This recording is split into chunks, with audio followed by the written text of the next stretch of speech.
Assalamu alaikum and peace be unto all of you. Here today I just wanted to share with you briefly my story as to how and why I converted to Islam. So I'll just get started. So growing up I actually was raised in a very devout Catholic household. Without fail, my parents used to bring us to church every single Sunday. We used to practice all of the holidays and celebrate all the holidays in the religious sense. My parents would fast on Fridays. I actually went to Catholic school my entire life, so definitely very well versed in the Catholic faith. But the one thing I will say is, even just growing up, I did know a lot about the faith, but I was never really brought to think about why I was particularly doing things, or you wouldn't really think very deeply into theology particularly. And it was after the fact, when I finished high school and I started going to post-secondary education, like college, university, that was when I finally actually started thinking a little bit about my faith. Maybe it was the rebellious sense in all of us when we finally become somewhat independent and we want to be our own person, but definitely it was a little bit more than that. I remember, just going to school after the fact, and it was the first time in my life I was actually intermingling with people that were not of the same faith group with me, just because, going to a Catholic school, all my friends were Catholic. I was a good girl. I never really went out a ton, so I can't say that I really had a lot of friends outside of my faith group.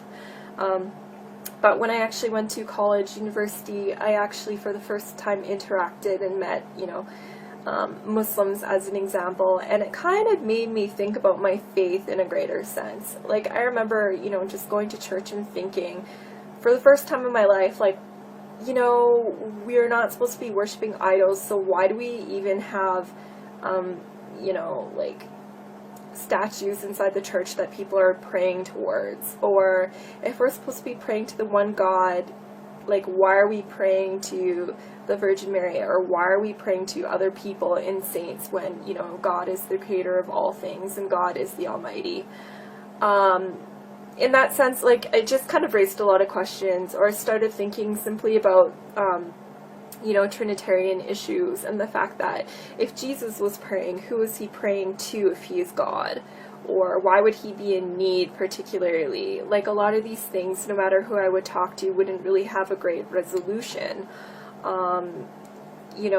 Just to name a couple of other things, like if God is eternal, then how could God die?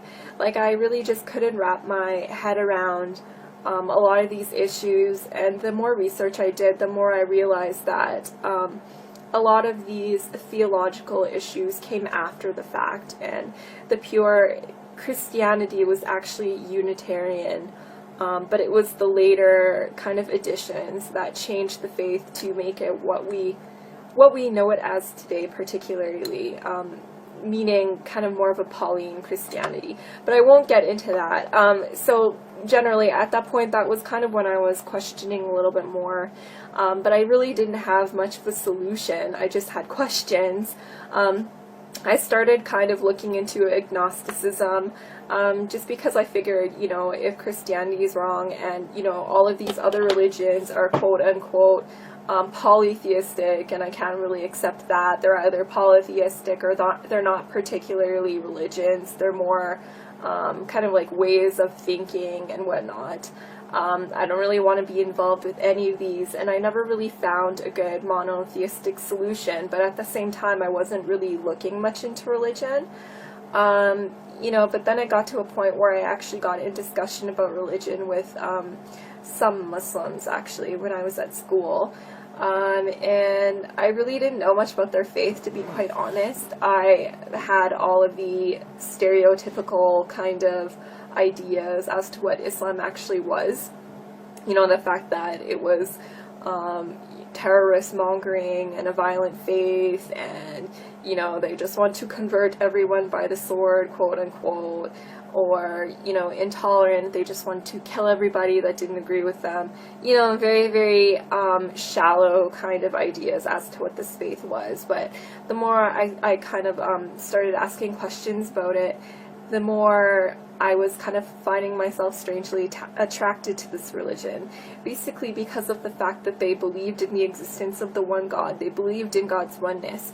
They believed in God's eternity, everlastingness, you know, but without all of the mental confusion. It was just, you know, basically belief was broken down into the fundamentals, and it was something that everyone would be able to digest without actually having to do any mental gymnastics.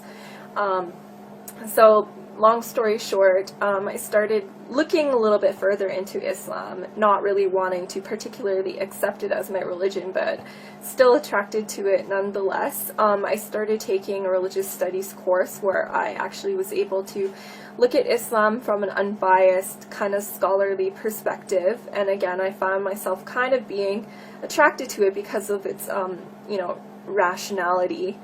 And the fact that Islam could meet kind of belief in science halfway. It was rational, sorry, but it had proof at the same time. It wasn't just asking you to believe without any questioning or proof whatsoever. So again, looking into the Quran, I found the exact same thing. You know, Allah would command His servants to question or think about things or ponder about things, and that was something that I definitely wasn't used to previously with the Bible, and something that was very attractive for me.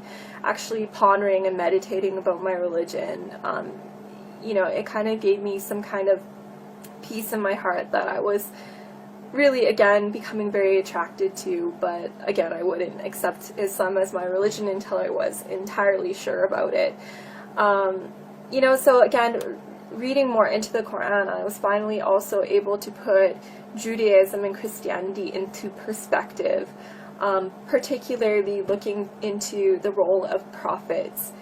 Jesus is seen in Islam as a prophet and not being divine. And again, if you look at the Bible from a Quranic perspective, you'll see again all of these proofs in the Bible. The fact that Jesus, peace be upon him, attests to the oneness of God, and never anywhere in the Bible does he ever claim divinity,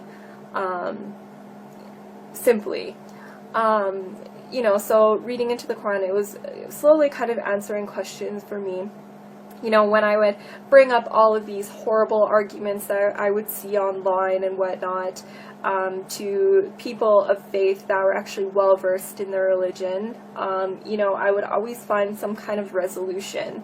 Whenever I had a question about Islam, I always thought that it would kind of be a breaking point, and this would be the reason why I can't particularly believe in this faith, but it always ended up being to the contrary. And you know, along my journey, I was probably looking into Islam for maybe about, I would say, 2 years or so, and it was continuously the same thing, where it was working for my benefit and not on the contrary. And basically, whenever I would see all of these negative comments online or get all these negative comments from people, or even myself argue with people, it would just bring me to gather more knowledge about the religion, and actually got me to a point where I was very comfortable accepting Islam for what it was, but I still didn't make that final step of affirming my faith.